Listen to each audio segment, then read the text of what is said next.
This is Pager. He's a 9-year-old macaque who had a Neuralink placed in each side of his brain about 6 weeks ago. If you look carefully, you can see that the fur on his head hasn't quite fully grown back yet. He's learnt to interact with a computer for a tasty banana smoothie delivered through a straw.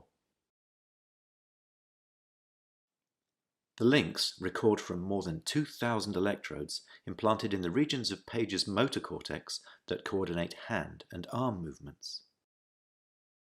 Neurons in this region modulate their activity with intended hand movement. For example, some might become more active when he moves his hand up, and others when he moves it to the right. By recording from many neurons and feeding their activity into a decoder algorithm, we are able to predict Pager's intended hand movements in real time. First, we calibrate the decoder by recording neural activity as Pager uses the joystick to move a cursor to targets presented on the screen.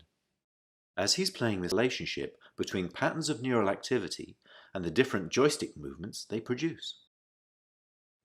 After only a few minutes of calibration, we can use the output from the decoder to move the cursor instead of the joystick.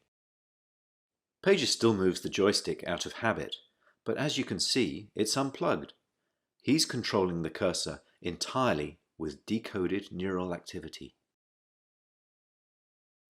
Our goal is to enable a person with paralysis to use a computer or phone with their brain activity alone. Because they wouldn't be able to move a joystick, they would calibrate the decoder by imagining hand movements to targets. One of the things the Neuralinks allow Pager to do is to play his favorite video game, Pong. To control his paddle on the right side of the screen, Pager simply thinks about moving his hand up or down. We've removed the joystick altogether. Now that he's up to speed, let's increase the... And what better reward for a monkey than a banana? We still have challenges spanning many fields of engineering, so if you're good at solving hard problems and want to change people's lives, even if you've never worked with the brain before, we would love to hear from you.